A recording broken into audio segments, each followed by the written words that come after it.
지금 시가로 치면 한 6천억 이상, 6, 7천억 정도 되는데요. 자사주 7.6%를 가지고서 이제 교환사채를 발행한다는 내용입니다. 교환사채라는 거는 회사가 갖고 있는 뭐 자기 주식 내지는 다른 회사의 주식을 이제 교환해주는, 이제 전환시켜줄 수 있는 그런 어떤 사채라고 보시면 될 것 같은데요. 지금 이제 이 교환사채 발행권을 가지고서 JP모건을 주관사로 지금 글로벌 투자자로부터 30% 현 주가 대비 30% 할증된 가격 제시까지 있었다는 내용이 나오고 있습니다. 낮은 수수료 그리고 총액 인수라는 파격적인 조건까지 내걸면서 지금 JP모건의 주관사 선정과 교환사채 발행 내용들이 좀 흘러나오고 있는데요. 결국 이제 기존에 3천억 정도 추진하고 있던 이 사채 발행이 2차전지 업종의 어떤 우호적인 흐름, 그런 분위기 속에서 5천억 원 조달로 가닥을 잡은 걸로 지금 보여지고요. 교환사채 발행 같은 경우는 이사회 결의만으로도 이제 발행이 가능하고 발행 조건은 자율화되어 있습니다. 그래서 결국 중요한 거는 이제 교환 청구 가격이 되겠죠. 그래서 얼마에 이제 교환 청구할 수 있느냐, 이 부분인데 우리가 뭐 전환사채랑 비슷하게 이제 교환할 수 있는 가격, 그 부분이 높을수록 좋겠죠. 이게 낮으면 뭐 그냥 자사주를 매각하지 뭐하러 이제 하겠습니까? 그래서 어쨌든 할증 발행하는 게 좀 일반적인 케이스예요. 교환사채 발행 시. 그래서 보통 한 10에서 한 15% 할증을 하는 게 대체적으로 좀 많은 편이고요. 그런 부분에서 30% 이제 할증은 뭐 상당히 큰 규모라고 볼 수 있을 것 같아요. 그래서 이제 회사 측의 교환사채라는 좀 특수한 경우를 선택하는 이유는 일단 대주주 지분율이 좀 낮은 편입니다. 현재 23.87% 정도에 이제 불과하고요. 이런 부분에 있어서 이제 교환사채 발행을 통해서는 지분율이 희석되지 않기 때문에 교환사채 발행의 방법을 찾은 걸로 추정이 되고요. 이제 에코프로비엠은 작년에 이제 주주 배정 유증을 했잖아요. 근데 주주 배정 유증을 하면 당연히 지분이 희석되는 게 아니지만 지금 대주주 세로닉스라는 기업이 재무제표 분석을 해보면요, 이 유증에 참여할 여력이 좀 거의 없습니다. 그런 부분에서 결국은 주주 배정 유상증자는 좀 고려 대상이 아니었을 걸로 추정이 됐고요. 어쨌든 은행 차입은 좀 쉽진 않고 결국은 에코프로비엠도 그렇지만 LNF도 그동안 메자닌 발행을 통해 가지고 자금을 좀 조달해 왔었습니다. 그래서 어쨌든 에코프로비엠도 주주 배정 유증으로 자금 조달을 작년에 했고, LNF 입장에서는 확실한 담보물, 자사주를 통해서 발행하는 채권이기 때문에 뭐 조건도 상당히 좋죠. 이율도 낮게 잡을 수도 있고요. 그래서 좋은 조건들을 많이 이제 제시를 받았다고 합니다. 특히 이제 대주주 지분 희석이 되지 않는다는 점이 매우 중요했을 것이고요. 그래서 자사주를 블록딜로 넘기게 되면 시세보다 할인해서 넘기게 된다는 점도 고려를 해본다면 자사주 매곡보다는 교환사채 발행이 유리하다고 사측에서 판단했을 가능성이 높습니다. 지분율도 그대로 유지하고 혹시라도 이제 배당하면 그 배당도 받을 수 있기 때문에 그런 부분에서 아마 다각도로 판단을 했을 거라고 보여지고요. 어쨌든 30%에 할증된다는 거는 그걸 받아가는 투자자 입장에서도 시세보다 30%는 최소한 상승할 거다, 이렇게 좀 기대하는 거죠. 그래서 이게 발행이 되면, 완료가 되면 시장에도 당연히 긍정적인 센티멘탈을 제공할 걸로 볼 수 있고요. 역시 이제 LNF 주가도 이 교환사채 발행이라는 모멘텀에 크게 반응하면서 상승할 가능성이 높죠. 그래서 최근에 이제 공매도 잔고도 올해 들어서 100만 주 감소했어요. 공매도 측도 상승을 우려하는 모습이라고 볼 수 있는데요. 굳이 뭐 상승하지 않을 건데 뭐하러 청산하겠습니까? 그런 부분에서 상승에 대한 어떤 포텐셜이 갖고 있다. 그리고 이제 LNF가 최근에 디스카운트 요인이었던 LG 엔솔에 대한 의존도를 어느 정도 벗어날 수 있는 테슬라 향의 3.8조 양극재 직납 공시를 냈습니다. 규모가 이제 그래도 엄청 큰 건 아니에요, 사실. 그럼에도 불구하고 상당한 또 포텐셜을 터뜨렸다. 또 프리미엄을 가지게 됐다. 세계 1위 전기차 회사, 앞으로 이제 1위가 될 게 뭐 거의 확실한 것 같은데요. 그런 부분에서 이 회사와 거의 이렇게 파트너십이 돈독하다는 거는 추가적인 수주, 그리고 앞으로 테슬라가 커나가는 과정 속에서 LNF도 동반 고성장을 할 게 굉장히 가시적이라는 측면은 분명한 밸류에이션 업 요인이라고 볼 수 있을 것 같습니다. 이런 게 전혀 지금 주가에는 반영이 안 돼 있죠. 그래서 이제 최근에 또 국내 리튬 생산 합작사 설립 기사까지 나왔죠. 그래서 LG엔솔 의존도 또 수직 계열화와 이제 수직 계열화 불확실성이 어느 정도 해소됐다는 측면에서 이제 주가는 좀 오를 수 있었지만 경쟁사 대비 이제 오르지 못했죠. 이런 부분들이 자금 조달이 현재 주가와 연계된 발행이라는 측면도 주가가 오르지 못한 이유로 합리적인 좀 추정을 해볼 수 있다는 거죠. 현재 이제 LNF는요, 세 가지 아래 이제 포인트에서 상당한 자금들이 필요합니다. 첫 번째는 미국 폐배터리 회사 레드우드사와의 이제 조인트 벤처 설립 이제 확정되면 이제 하겠죠. 그리고 이제 미국 현지 공장 증설, 또 중국 시노리튬 머티리얼즈와의 국내 합작사 설립, 요 이제 부분에서 상당한 자금이 필요한데 지금 자금이 없습니다. 그래서 이번 3월 22일 주총에서 전환사채하고 이제 신주인수급 부사채 발행 한도를 기존의 3천억에서 5천억으로 증액을 하는 안을 이제 승인받을 예정인데요. 교환사채 5천억 발행을 성공적으로 하더라도 자금은 부족할 수밖에 없을 겁니다. 그래서 추가적으로 CB나 BW 발행을 하지 않겠는가 그렇게 좀 예상되는데요. 이런 모든 것들이 이제 현재 이제 가격하고 시세하고 이제 연동되기 때문에 주가를 누르는 경향이 있지 않았었을까라는 추정을 좀 해볼 수가 있는 거죠. 그래서 이제 작년 에코프로 BM은 주주 배정 유증을 통해서 6,200억을 조달했고요. 수직 계열화 모기업 에코프로는 에코프로 BM 상장 그리고 에코프로 HN 또 상장을 해서 자금 문제를 해결해왔죠. 이제 계속 밑에 자회사 상장시켜가지고 자금 조달을 해왔죠. 근데 LNF는 그렇지 않았죠. 그렇기 때문에 자금 부분에서 항상 딸렸던 겁니다.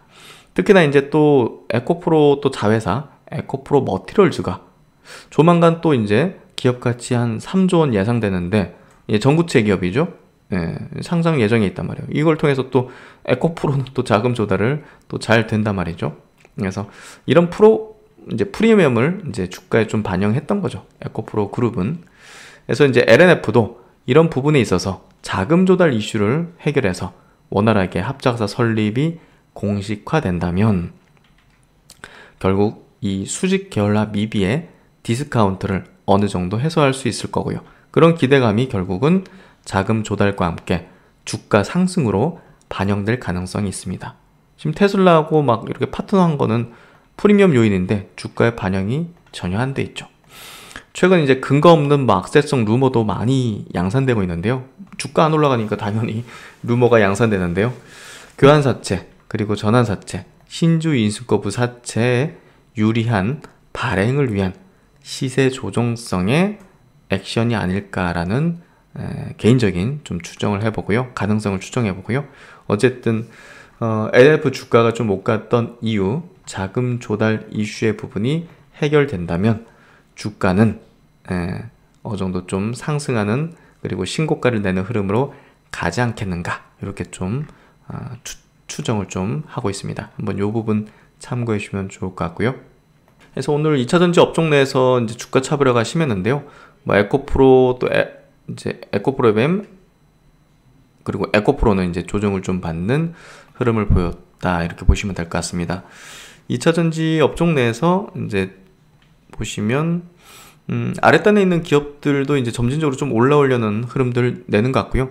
이제 양봉으로 전환된 게 중요합니다. 오늘 뭐 엔캠도 그렇고 첨보도 그렇고 양봉 전환됐죠. 일진 머티리얼즈 이런 것도 양봉 도지 형태 양봉 전환됐죠. SKC 양봉 전환됐죠. 솔로스 첨단손해는 아직 양봉 전환되진 못했네요. 포스코 케미칼도 양봉 전환됐죠. 이런 것들 보시면 오늘 시장의 흐름 속에서 주요 이제 2차전지 종목들 양봉 전환이 좀 됐고요. 이런 것들은 저가 수급이 뚜렷하게 있고 조정 기간이 길지 않을 것이라는 걸 암시하고 있는 겁니다. 그 부분이 중요합니다. 그리고 이제 TCC 스틸 같은 배터리 팩 관련된 기업, 그러니까 2차전지 섹터 내에서도 여전히 신고가를 냈어요.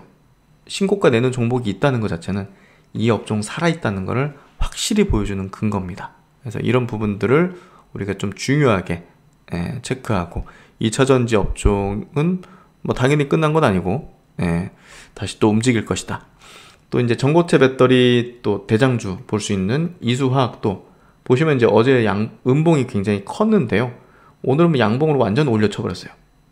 마이너스 4%로 시작해서 플러스 5%로 이제 마감시키면서 뭐 시가 대비 종가는 플러스 10%인 거죠. 그래서 이런 것들이 결국은 2차전지 업종은 살아있다. 이렇게 좀 보면 될 것 같고요. 또 로봇 섹터도 이제 살아있다는 얘기를 들었는데 SPG가 이제 또 후발 이제 대장주로 올라서면서 신고가를 연일 내고 있는 상황에 있습니다. 그래서 레인보우 로보틱스가 쉬는 기간 동안 이제 또 다른 대장 SPG가 나서면서 신고가를 내고 UL 로보틱스 같은 기업도 같이 끌어올리는 형태. 오늘 뭐 SP 시스템스 이런 기업들도 13% 상승시키면서 로봇 관련 주들은 여전히 살아있다.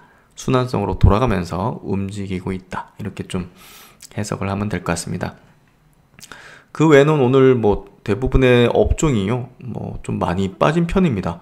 바이오도 오늘은 좀 많이 빠지는 흐름들을 좀 냈던 것 같고요. 상대적으로 셀트리온 1.5% 빠졌고, 셀트리온 헬스케어는 3.4% 밀렸네요. 셀트리온 제약이 이제 그나마 양봉 전환됐죠. 그래서 셀트리온 그룹 3사 내에서 지금 셀트리온 제약이 시세를 이렇게 받쳐주면서 오늘 양봉 전환까지 됐다는 거는 셀트리온 그룹에 뭔가 좀 변화 가능성이 좀 있지 않겠는가.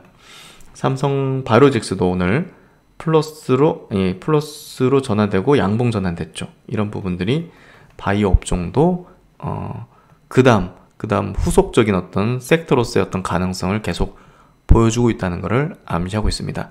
반면에 반도체는 아까 이제 뭐 삼성전자, 하이닉스 체크드렸지만 조금 내려앉는 형태로 시간이 좀 필요해 봅니다. 그래서 반도체는 조금 시간이 필요하다. 이렇게 좀 해석하면 될 것 같고요. 오늘 그 마지막으로 이제 동시 순매수 쪽 체크를 해드리면 먼저 합산 순매수 체크해드리죠. 오늘 이번 주 이제 이렇게 이번 주의 수급을 보면요.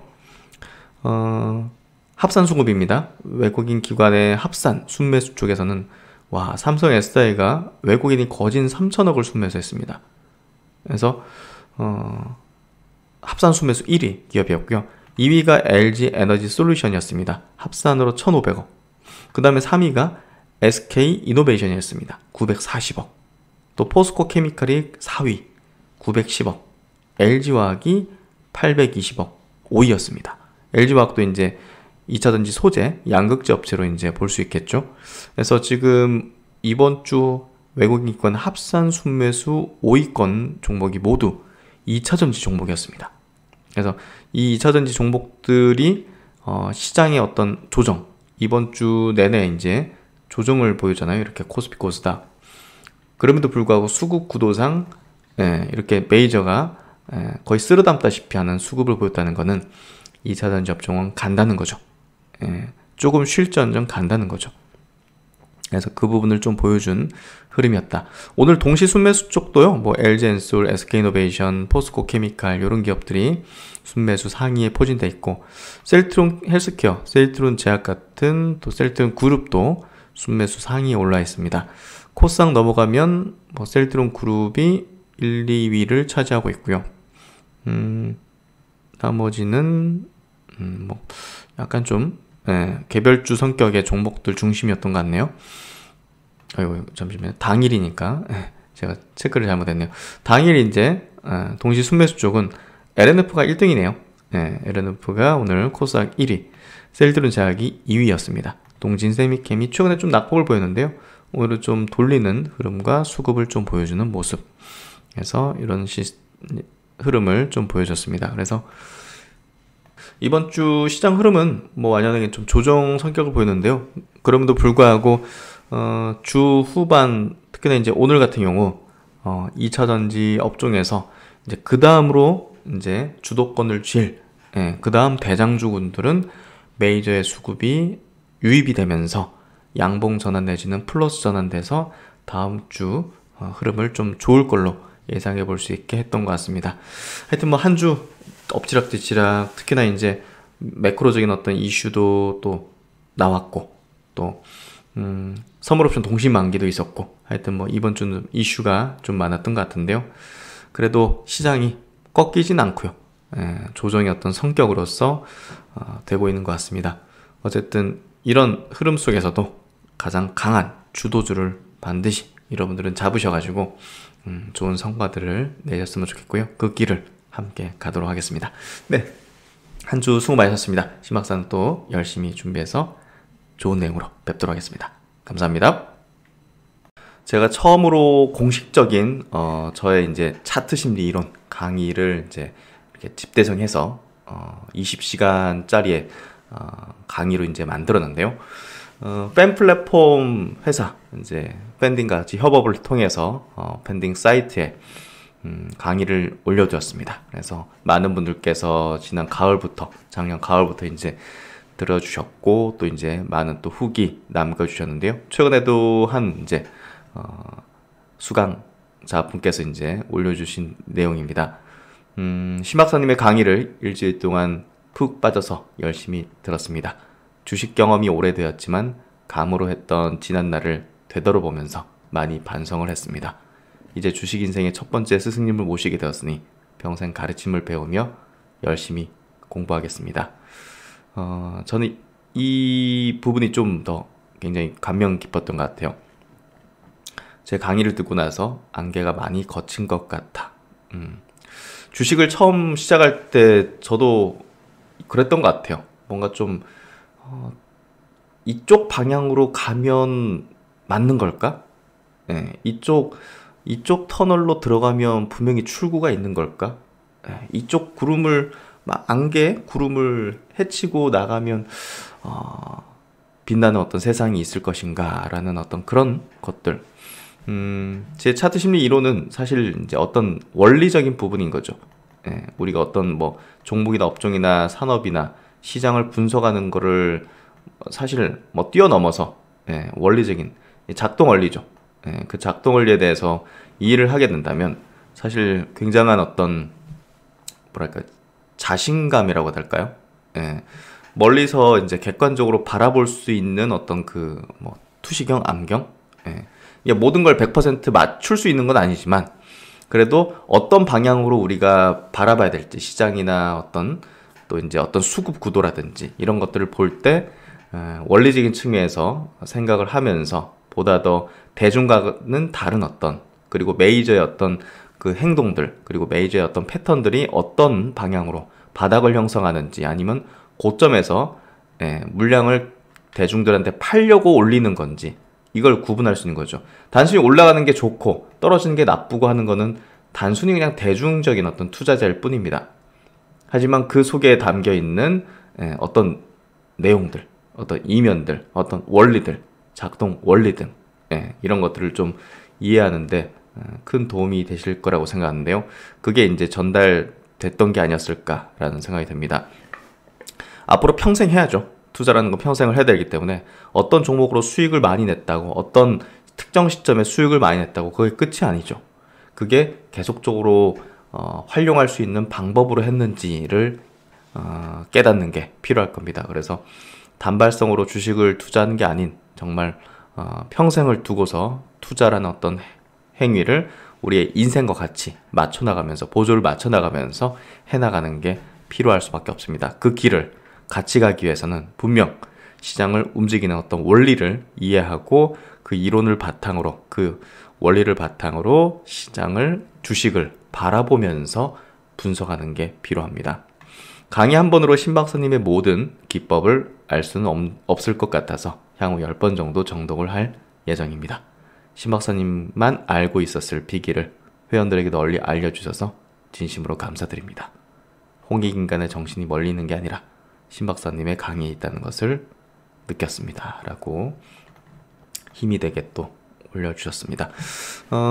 차트 심리 이론을 조금 더 업그레이드하고 향후에 이제 조금 더 고난이도의 어떤 조금 깊숙이 더 들어가가지고 그런 어떤 내용들도 향후에 좀 선보일 수 있는 시기가 있지 않을까 싶고요.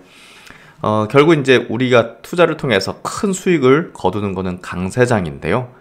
강세장이 오기 전까지 우리가 충분히 그 내공을 쌓아서 행동으로 바로 즉각적으로 할 수 있도록 이론적 탄탄함, 기준적 탄탄함, 그리고 시장의 어떤 작동 원리를 이해하는 그 단단함, 그런 것들을 갖고 있어야 될 것 같습니다. 그래야 확신을 가지면서 좀 강한 또 이제 투자의 어떤 베팅을 할 수 있고, 그걸 통해서 계좌를 또 레벨업 할 수 있고, 어떤 종목은 또 단기로 해야 되고 어떤 종목은 또 장기로 해야 되고 하는 구분을 확실하게 할 수 있을 거라고 생각합니다.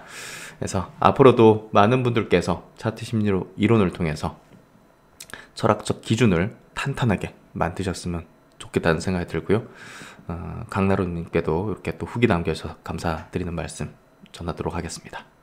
제 영상의 댓글 보시면요, 강의를 수강할 수 있는 이제 URL 주소를 이제 남겨놨는데요. 그 커리큘럼에 대해서 한번 간략하게 체크해 드릴게요. 결국은 100억 주식 자산가로 가기 위해서는 정말 탄탄한 어떤 기준을 갖고서 다양한 시장에 대해서 대응할 수 있는 방법론을, 전략들을 가질 수 있어야 됩니다. 그래서 여기 이제 미리 보기 영상, 이건 누구나 볼 수 있게 열어놨는데요. 카카오에 대해서 제가 갖고 있는 그 차트 심리 이론상의 7가지 아이템 법칙의 실제 적용 사례를 통해서 메이저 세력들이 매집한 구간들 주가가 띄우고 또 대중에게 팔기 위한 어떤 액션들이 어떤 메커니즘으로 이제 프로세스로 이제 만들어졌는지를 통해서 대중과 어떻게 반대로 우리가 액션을 취해야 돈을 벌 수 있는지에 대해서 쉽게 카카오 종목을 통해서 적용 사례를 분석해 드렸습니다. 이 내용을 보시면 너무나 명확히 이해가 가능하실 거라 생각하고요. 차트 심리 이론 강의를 들어가기 전에 앞서서 우리가 이해하고 있어야 될 여러 가지 어떤 내용들, 인생 설계에서 주식 투자의 어떤 의미가 어떤 것인가, 재산을 물려받지 않고 자수성가하기 위해서 어떤 방법론을 찾아서 들어가야 되는가, 그리고 신 박사가 그동안 가졌었던 고수 투자자와의 어떤 조언, 그리고 가르침, 이런 것들을 통해서 어떤 시행착오를 통해 앞으로 이제 개인 투자자들이 성과를 내지 못했던 이유를 극복할 수 있는가, 그걸 뛰어넘어서 메이저 눈을 가지기 위해서 주식시장의 실상에 대한 어떤 깨달음을, 어떤 것들을 가질 수 있는가, 이런 것들을 좀 이해시켜드리는 시간을 가지고요. 또 이제 100억으로 가기 위해서 어떤 방법론을 가지고서 어떤 순서로 하는 건가, 뭐 처음부터 막 장기 투자 뭐 이런 기보다는 우리가 뭐 1000만 원을 가지고서 100억으로 가기 위해서는 순서를 어떻게 가지는 게 필요할 것인가, 많은 이제 100억 이상을 벌어들인 투자들을 이제 통해서 그 방법론이 어떻게 하는 게 가장 효율적일 것인가, 단기 트레이딩도 무시할 수 없을 뿐더러 또 강세에 왔을 때 주도 업종에 집중하는 거, 또 장기적인 어떤 투자에서는 시대 성장주에만 투자 전략을 가져야 되는데 그게 어떤 전략인지, 이런 것들을 순서를 통해서 젊은 분들께서도 20, 30대 젊은 분들께서도 1000만 원, 2000만 원을 가지고서 어떤 방향으로 투자 방법을 공부를 해나가야 될지에 대해서 추천을 해드리는 시간입니다. 그리고 이제 결국은 5%의 상위 5%에 이기는 투자자가 되기 위해서 알아야 될 것들을 해서 결국 이제 이번 뭐 동학개미 운동 통해 가지고 다소 깨닫는 부분이 있을 거라고 생각하는데요. 메이저와 대중은 시장에 대한 인식의 차이를 반드시 갖고 있습니다. 그리고 포머 현상을 통해서 대중적인 최면 현상이 역사적으로 어떻게 벌어졌는지에 대해서 간략히 이야기 드리면서 결국은 이번에도 뭐 패닉 바잉 현상 같은 것들이 있었죠. 이런 것들은 역사적으로 계속 반복이 되었었습니다. 주도주로 불리는 시점부터, 그리고 주도주 저점 매수를 외치는 시기 해서 대중들은 어느 시기에 뛰어들어서 물리는가, 이런 것들. 그래서 투자 가치관의 확립의 중요성이 중요하다는 것을 다시금 이야기 드리는 시간. 그리고 동학개미 운동의 시사점, 그리고 피터 린치라는 투자의 어떤 현인의 칵테일 이론에 비춘 지금 시장의 어떤 패턴, 그리고 타이밍이 얼마나 중요한 것인지, 아무리 좋은 종목을 알았다 하더라도 좋은 타이밍에 매수하거나 매도하지 못한다면 아무 소용이 없습니다. 주식 투자는 나무와 숲을 같이 봐야 한다는 측면을 이야기 드리고, 어떻게 보면 타이밍이 더 중요할 수 있다는 측면들, 카카오, 네이버, 삼성전자 좋은 주식인 거 누가 모르겠습니까? 하지만 왜 대부분의 사람들이 물려 있는가를 생각해 본다면 어찌 보면 타이밍이 더 중요할 수 있다는 걸, 그 타이밍을 포착하기 위한 어떤 이론이 굉장히 주식 투자에서의 성패, 또 장기적으로 우리가 100억 이상을 버는 데 있어서 매우 중요할 것이라는 것을 알 수 있게 해주는 그런 내용들을 담아봤습니다. 그래서 메이저 기관, 개인 간의 포식관계, 피라미드 구조를 통해서 우리는 당연히 대중투자자의 습성을 버리고 완벽한 거대 외국계 자본 내지는 기관, 사모계열의 집단들의 특징을 이제 우리가 이제 따라잡아서 그쪽에 이제 편승하는, 고래 등에 올라타야지 새우들 틈에서 계속 왔다 갔다 하면서 그들과 함께 말을 섞고 생각을 섞고 행동을 섞으면 결국은 이 포식자의 먹잇감 받게 되지 않는다는 것들을 종목별 사례를 통해서 이해하는 매우 중요한 시간을 6강에서 가지게 됩니다. 이 챕터 3에서는 메이저 큰손의 전략을 이해하는 매우 중요한, 여러분들이 이제 주식에 대한 어떤 가치관을 완전히 뒤집어 버릴 수 있는 그런 내용들을 담았기 때문에 굉장히 중요한 내용들이다. 주식시장의 설계자들과 종목별 사례 분석, 이 내용은 굉장히 제가 심사숙고해가지고 만든 그런 내용입니다. 주식시장의 설계자들에게 기획에 필요한 2가지, 그리고 설계자들의 실행 3단계, 구체적인 종목별 사례를 통한 차트 분석, 이를 통해서 여러분들은 완벽하게 그동안 해온 주식시장에 대한 어떤 방식을 바꾸게 될 수 있는 그런 어떤 변곡점의 어떤 강의가 될 겁니다.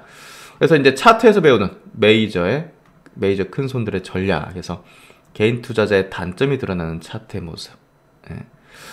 이 자리는 메이저가 잠시 쉬는 구간으로 삼았는데도 불구하고 많은 개인들은 굉장히 두려워하면서 물량을 뺏기는 구간, 뭐 이런 것들. 저는 또 개인 투자자분들과 오랜 기간 같이 하면서 그들이 굉장히 두려워하고 광분하는 그런 지점들에 대해서 실제 이제 케이스를 갖고 있는 셈이죠. 그러다 보니까 더욱더 명확하게 이런 것들에 대한 깨달음을 얻었던 것 같은데요. 그래서 여러분들에게 실제적인 어떤 사례를 말씀드릴 수 있는 것 같습니다. 차트에서 보여준 메이저의 시나리오, 차트와 메이저 수급은 선행한다. 그리고 대중투자자와 메이저 큰손의 특징을 비교함으로 해서 여러분들은 반드시 메이저의 전략에 편승하는 시각을 가지게 될 수 있을 겁니다. 그래서 여기 주식 투자의 기준과 전략을 만드는 방법에서는 조금 철학적인 내용들을 담긴 했지만 역시나 가장 근본에서 이제 여러분의 어떤 이론적 근간을 형성하게 될 가장 탄탄한 바탕을 만드는데 도움이 되실 거라고 보고요. 제가 매매 기법을 만드는 과정에 대한 그동안의 어떤 프로세스를 자세하게 설명드리는 시간을 여기서 가집니다. 그래서 차트적인 부분이 굉장히 중요하고 차트에 대한 기본기를 다지는 시간, 캔들 차트의 의미와 활용, 도지 형태의 의미와 종목별 사례, 거래량의 이제 해석, 거래량이 급감하고 늘어나고 하는 것과 주가가 올라가고 내려가는 게 어떤 상관성을 가지면서 어떤 시각으로 봐야 될까? 기본적인 거지만 거래대금, 유통주식수, 이평선, 이격도가 어떤 의미를 가지면서 어떻게 활용을 해야 되는가? 그래서 차트의 기초적인 내용들을 여기서 담아냈습니다. 차트 패턴, 하락세기, 상승세기, 강세 반전, 약세 반전, 갭의 의미와 단계별 분석과 활용, 갭의 종목별 사례 분석을 통해서 차트에 대한 기초 지식, 기본적인 지식을 다지는 시간, 돌파 붕괴 횡보 개념. 이거는 뭐 주식뿐이 아니라 모든 어떤 자산에 통용될 수밖에 없는 방법입니다. 코인이든 뭐 해외 선물이든 파생이든 뭐 원유 선물이든 뭐 이런 것들 다 이제 포함되는 개념이죠. 차트의 돌파, 붕괴, 횡보 개념 사례 분석을 케이스 스터디를 통해서 자세하게 이해시켜드리는 시간. 그리고 이제 차트에 대해서 전혀 모르시는 분들이 이번 강의를 통해서 기본적인, 기초적인 내용까지 완벽하게 실제 사례를 통해서 이해할 수 있는 그런 시간을 가지게 될 것이고요. 골든 크로스, 데드 크로스, 이걸 어떻게 활용해야 되느냐? 개념은 알겠는데 아는 분들은 많죠. 근데 어떻게 활용해야 되느냐? 이 부분. 결국 주식시장은 실전입니다. 이론을 가지고서만 알고 있다고 뭐 그 사람을 어떻게 전문가라고 칠할 수가 있겠습니까? 이걸 실제 시장에서 어떻게 활용했는지, 어떻게 활용하는 게 올바른 방법인지를 아는 것이 핵심인 것이죠. 그래서 헤드 앤 숄더 패턴의 개념과 두 가지 패턴, 그리고 이를 활용한 주식 선물 매도 전략. 결국은 주식시장은 계속 상승만 하는 게 아니기 때문에 매도 전략을 할 수 있는 그런 하락장에 대한 어떤 대응 방식까지 이 차트를 통해서 우리가 이해를 해볼 수 있습니다. 그리고 매우 중요한 부분, 정배열과 역배열 관련된 이론을 종목별 사례와 활용 방법을 정확하게, 매우 중요한 겁니다. 그래서 앞선 이제 차트의 기본적인 개념들, 이런 개념들을 모두 이해하고서 가장 중요한 이 정배열과 역배열을 이제 이해하는 이 시간을 1, 2부로 조금 길게 담았습니다. 결국은 저는 이 차트 심리 이론 강의를 이론적인 부분을 같이 결합해가지고 아주 초보자들도 쉽게 이해하고 활용까지 할 수 있도록 만들기 위해 굉장히 고심했고요. 20시간 강의를 만들기 위해서 저는 뭐 이거를 3달 동안 거의 주말도 없이 만들었으니 그 10배 이상의 시간을 들여가지고 만들었다 보시면 되겠죠. 그래서 신규 상장 종목의 거래 전략에서 요것도 굉장히 최근에 보시면 여러 테마주들이다라든지 이런 것들 보시면 신규로 상장한 종목들이 더 강하게 상승하는 걸 볼 수가 있습니다. 그 이유와 그걸 또 어떻게 활용하고 어떤 구간에서 매수 타이밍을 가지는 게 최적일지에 대한 핵심적인 내용들을 한번 전략상 이렇게 기준을 가지고서 담아봤습니다. 그리고 이제 앞선 강의는 모두 이 차트 심리 이론의 7가지 법칙을 보다 확실히 이해하기 위해서 삼았던 그런 이제 프리코스라고 볼 수 있는데요. 이제부터가 핵심이죠. 차트 심리 이론의 아이템, 결국 제 주식 이론의 결정체고요. 시장의 불변적인 원리를 7가지 법칙으로 설명을 했습니다. 종목의 선택과 비중의 조절, 그리고 매수 매도 타이밍을 결정할 수 있는 그런 기준점을 이제 이 아이템 기본 7가지 법칙을 통해서 이해할 수가 있고요. 21년도 1월이 굉장히 중요한 결정했던 시점이었던 이유에 대해서 명확하게 이 이론으로 설명을 해드리고 있습니다. 그래서 아이템 이론이 뭐 1번, 2번, 3번, 4번, 5번, 6번, 6번은 지금 3부로 굉장히 길게 돼 있죠. 정확한 어떤 종목별 사례, 분석, 또 활용하는 방법까지 타이밍에 대한 부분을 기준점을 가질 수 있게 하는, 또 종목을 선정하는 기준을 가질 수 있는 그런 부분들. 결국은 시대 성장주하고 아이템이 결합될 경우에는 주도주가 탄생하게 되는데요. 최근에 이제 급등했던 에코프로 PM, 또 코스모 화학이라든지 나노 신소재 같은 기업들이 아이템 법칙에 정확히 부합했던 그런 종목군이었죠. 그래서 결국은 차트 이론이지만 이 차트 이론은 당연히 시대 성장주하고 결합을 했을 경우 가장 폭발적인 이제 상승을 하는데, 그 이유는 당연히 메이저들도 이런 그 성장주, 시대의 성장주 쪽에서 매집을 하기 때문이죠. 그러니까 물량을 가장 많이 가져가려고 하기 때문에 그게 이 법칙에 포착이 되는 거라고 보시면 될 것 같습니다. 메이저 포착 기술, 메이저 포착 법칙, 그거라고 보시면 되겠죠.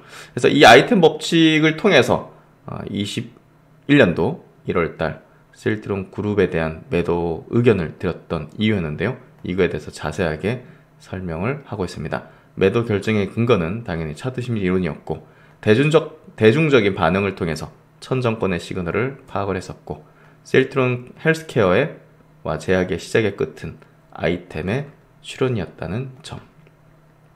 그래서 매도 타이밍에 대한 부분도 이렇게 기준점을 두고 설명하는 이런 어떤 내용들을 담았고요.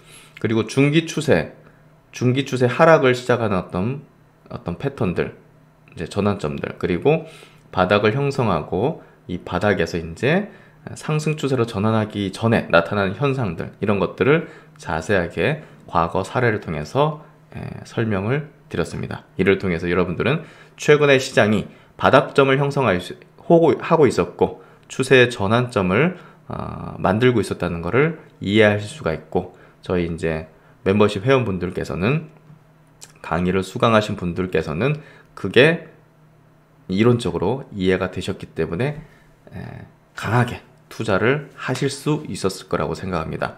그래서 제가 증시의 바닥권에서 강의를 론칭한 이유는 이 기회를 반드시 살리기 위해서는 이론적인 확신이 있어야 된다는 거, 그 부분에 있어서 강의를 론칭했고, 그걸 잘 이해하시고 그리고 활용하신 분들은 지금 그래도 상당한 계좌의 회복과 또 자신감, 그리고 앞으로 계좌가 레벨업 될 거라는 희망을 확실히 가지고 계실 거라고 생각합니다.